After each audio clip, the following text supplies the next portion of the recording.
के चरणार बिंदों में प्रणाम करते हुए मंचस्थ सभी वरेण्य व्यक्तित्वों को प्रणाम करता हूं। अपने सामने बैठे हुए उन प्रेरक व्यक्तित्वों को प्रणाम करता हूं जिनका होना हमारे लिए संजीवनी का कार्य करता है। वे लोग जो आज हमारे मध्य में हैं, तो कहीं ना कहीं बात बात पर, शब्द शब्द पर, पंक्ति पंक्ति पर कहीं ना कहीं हमें कुछ ना कुछ सीखने को मिलता है। जैसे महान व्यक्तित्व हमारे सभागार में, मैं कुछ प्रणाम करते हुए फिर बात कहता हूँ। आज हिंदी माँ की दशा बहुत खराब है। मैं हिंदी को माँ कहता हूँ। पूरे देश में जब घूमता हूं तो देखता हूं कि हिंदी के प्रति उन लोगों की ही मनस्थिति ठीक नहीं है जो हिंदी की रोटी खाते हैं। मैंने हिंदी के अध्यापकों को देखा, वो असंतुष्ट हैं। वो असंतुष्ट इसलिए हैं क्योंकि वो हिंदी के अध्यापक हैं। मैं जब किसी मंच पर होता हूं, बड़े गर्व के साथ ये बात कहता हूं, मैं हिंदी माँ का बेटा हूं, मैं हिंदी की रोटी खाता हूं। मैं सदैव जो कुछ भी प्राप्त कर सका हूं हिंदी के कारण प्राप्त कर सका हूं। अब दोनों ही बातों में जो अंतर है, वो अंतर केवल इसलिए है, एक तरफ तो हम बिना किए ही पा लेना चाहते हैं और दूसरी ओर हम अपने कर्तव्य का निर्वाह करना चाहते हैं। स्थिति इतनी विचित्र हो गई है कि हम अपने कर्तव्यों की इतिश्री वहां कर लेते हैं जहां की कर्तव्यों का शुभारंभ भी नहीं होता। एक हिंदी का अध्यापक अपने पूरे जीवन में हिंदी का एक छात्र तैयार नहीं कर पाता। बड़ा कष्टप्रद विषय है। हम अपने परिवार के बच्चे को, हम अपनी कक्षा के बच्चे को, हम अपने विद्यालय के बच्चे को हिंदी से नहीं जोड़ पाते। कारण स्पष्ट है, हम अपने हस्ताक्षर स्वयं आंग्ल भाषा में करते हैं।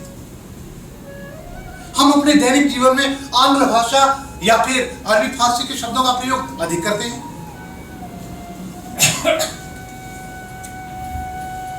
परमादरणीय भाई साहब डॉक्टर राम सेवक जी एक ऐसे व्यक्तित्व हैं जिनसे मेरी प्रायः बातचीत होती ही रहती है। दिन प्रतिदिन कुछ ना कुछ चलता है और मुझे बड़ा आनंद अनुभव होता है कि मैं यदि कहीं कविता में किसी इस तरह के शब्द का प्रयोग करता हूं जो प्रचलित हिंदी का नहीं है, वैसा तुरंत कहते हैं इस शब्द को बदल देते हैं।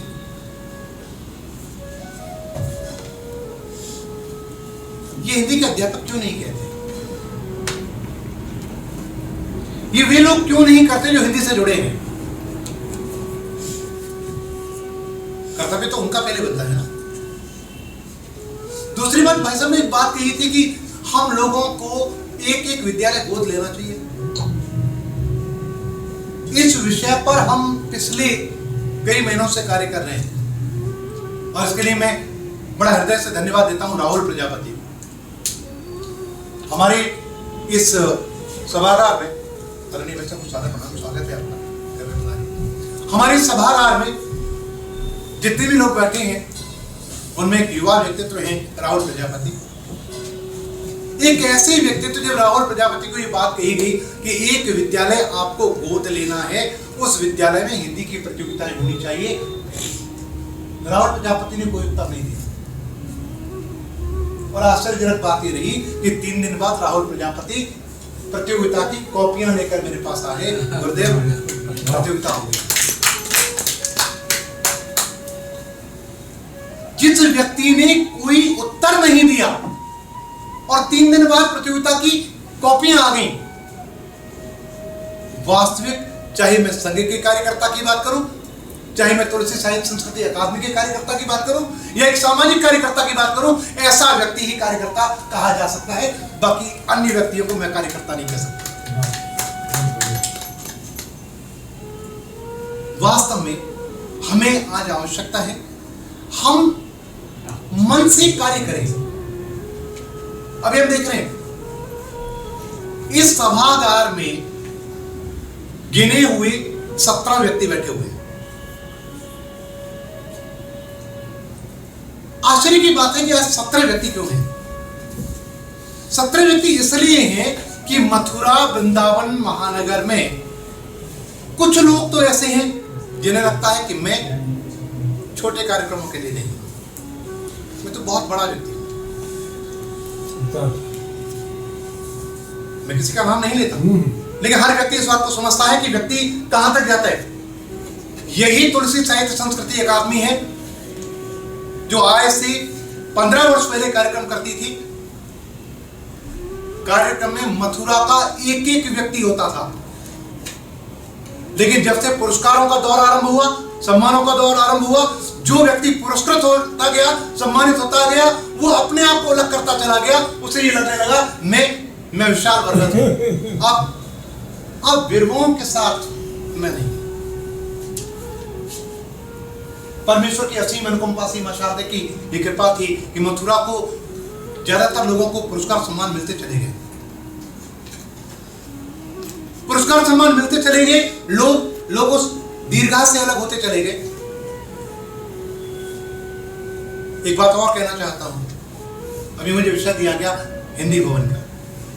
हिंदी भवन मेरी टीस है, मेरी पीड़ा है। परम श्रद्धेय मोहित जी मेरे सामने बैठे हैं और वो इस बात को जानते हैं अच्छी तरह, आदरणीय गाफिल स्वामी को जानते हैं। एक लंबे अरसे से हम इस चीज को लेकर काम कर रहे हैं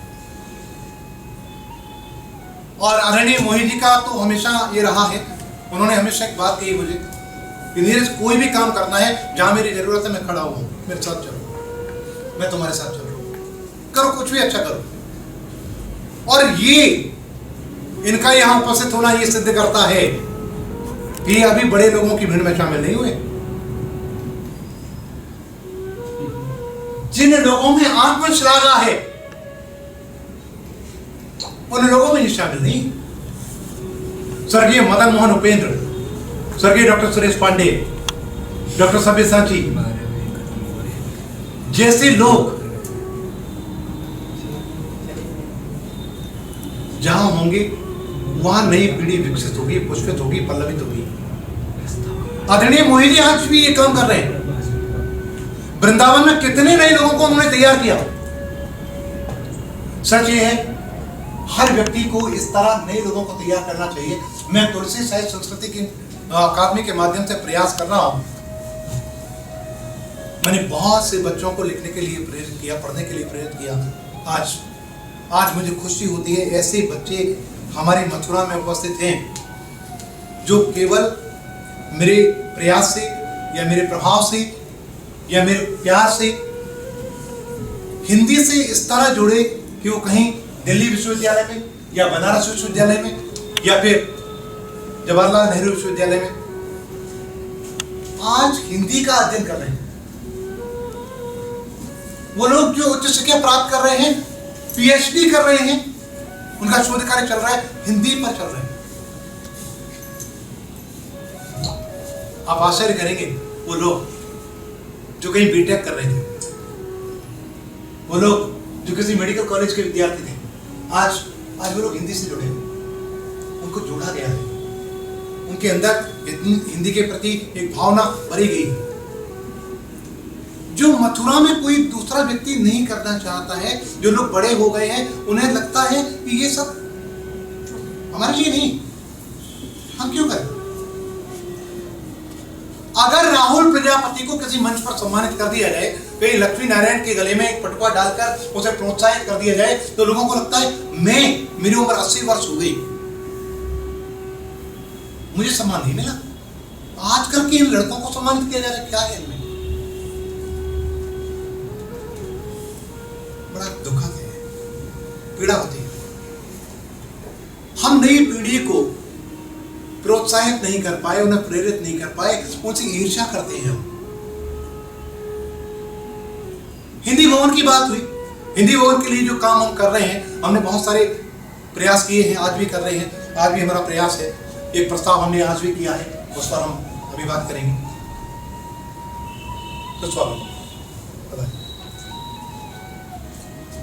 हिंदी भवन की आवश्यकता क्या है, पहले हम इस पर विचार करें। हिंदी भवन की आवश्यकता यह है कि हम अगर हिंदी की एक पीढ़ी अपनी बीच चाहते हैं, हम चाहते हैं हिंदी कि संस्कार लोगों में हो।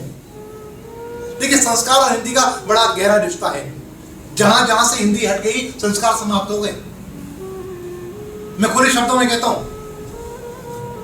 कि इंग्लिश मीडियम विद्यालयों ने, अंग्रेजी माध्यम के जितने विद्यालय खुले हैं, उन विद्यालयों ने संस्कारों को समाप्त किया है। चरण स्पर्श करने वाला बच्चा हेलो डैड अगर करता है तो उसके पीछे कहीं ना कहीं हिंदी की जड़ों से कटना है। तो ये जो चीजें हैं कहीं ना कहीं हम लोगों के लिए घातक हैं, इसलिए हम हिंदी भवन बनाना चाहते हैं। हिंदी के लिए एक संजीवनी मिलेगी, नए लोग हिंदी से जुड़े, नई पीढ़ी हमारे बीच में आए, हम संस्कृति का संरक्षण कर सके, हम संस्कारों को लोगों तक भेज सके। इसके लिए आवश्यक है हिंदी भवन बनना चाहिए। वैसे भी हमारे भारत की दो सांस्कृतिक राजधानियां हैं, एक बनारस और एक मथुरा। बनारस में सब कुछ है।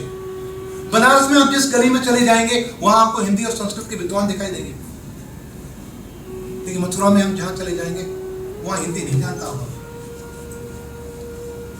या दो चीजें हैं, अगर आदमी गाली दे रहा हो आप उससे बात करिए कि आप क्या कह रहे हैं, आपको ऐसा नहीं बोलना चाहिए कि आप ब्रज भाषा बोल रहे हैं। वे फारसी भाषा के शब्द, वे अरबी भाषा के शब्द जिनका प्रयोग मुसलमानों ने भारतीय लोगों को बेइज्जत करने के लिए किया, भारतीय लोगों का अपमान करने के लिए किया, आज हम झोली भर के उन्हें समेटकर दूसरों को दे रहे हो, कह रहे हैं हम ब्रज भाषा बोल रहे हैं। कई बार इस बात पर बहस होती है मेरी, ब्रज भाषा की व्याकरण में कहां है वो शब्द, शब्दकोश में कहां है वो शब्द। लेकिन नहीं, क्योंकि हम कह रहे हैं, हमें अधिकार है, हम सुधर तो नहीं सकते। आप कौन होते हैं सुधारने वाले? यही स्थिति हिंदी की है। एक व्यक्ति जिसके 1-10 शब्दों के वाक्य में 8 शब्द उर्दू से प्रेरित होंगे, वो कहता है मैं हिंदी बोल रहा हूं। इसी तरह का एक सर्वेक्षण मथुरा में हुआ। दैनिक जागरण ने सर्वेक्षण किया, शाकाहारियों पर बात हुई। सब रिजल्ट क्या आया? मैं शुद्ध शाकाहारी हूं, मछली खा लेता हूं कभी कभी। इसी तरह अंडा मांसाहार में थोड़ी आता है। ये जो मनस्थिति बनी है, इसको सुधारने के लिए हमें हिंदी भवन की आवश्यकता है। हमें बहुत कुछ काम करना होगा। आज हमने ये प्रस्ताव तैयार किया है। सेवा में महापौर महोदय, नगर निगम मथुरा वृंदावन मथुरा उत्तर प्रदेश। मथुरा में हिंदी भवन निर्माण हेतु प्रस्ताव महोदय तुलसी साहित्य संस्कृति अकादमी न्यास मथुरा के सौजन्य से यह प्रस्ताव आपके समक्ष प्रस्तुत किया जा रहा है। हमारी अकादमी साहित्य संस्कृति और भाषा के संरक्षण एवं संवर्धन हेतु सतत प्रयासरत है। हिंदी हमारी राष्ट्रीय भाषा होने के साथ साथ भारतीय संस्कृति और अस्मिता का प्रतीक भी है। इसके प्रचार प्रसार और अध्ययन अध्यापन के लिए एक समर्पित हिंदी भवन की आवश्यकता अनुभव की जा रही है। इस भवन के निर्माण से मथुरा वृंदावन क्षेत्र में हिंदी भाषा से जुड़े साहित्यिक, सांस्कृतिक और शैक्षणिक गतिविधियों को प्रोत्साहन मिलेगा। यह भवन एक सांस्कृतिक केंद्र के रूप में काम करेगा, जहां हिंदी साहित्य से जुड़ी विभिन्न गोष्ठियां, कार्यशालाएं, सेमिनार और प्रतियोगिताएं आयोजित की जा सकेंगी। अतः आपसे निवेदन है कि नगर निगम मथुरा वृंदावन के अंतर्गत इस महत्वपूर्ण परियोजना के लिए आवश्यक भूमि, बजट और निर्माण के अन्य पहलुओं पर विचार करते हुए हिंदी भाषा भवन के निर्माण का आदेश प्रदान करें। यह भवन आने वाली पीढ़ियों को हिंदी भाषा और साहित्य से जोड़ने में सहायक सिद्ध होगा। राष्ट्रभाषा पर्व की पावन बेला में उपस्थित हम सभी साहित्यकार आप श्री पर पूर्ण विश्वास करते हुए अनुरोध करते हैं कि कृपया हिंदी भवन के निर्माण हेतु यथोचित कार्यवाही कर कृतार्थ करें।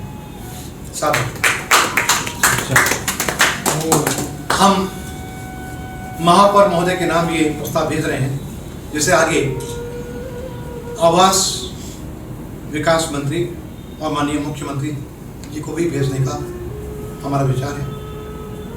मैं सभी से निवेदन करना चाहता हूं कि इस प्रस्ताव में आप भी अपने हस्ताक्षर करते हुए इसे आगे बढ़ाने में सहयोग करें। बहुत बहुत धन्यवाद।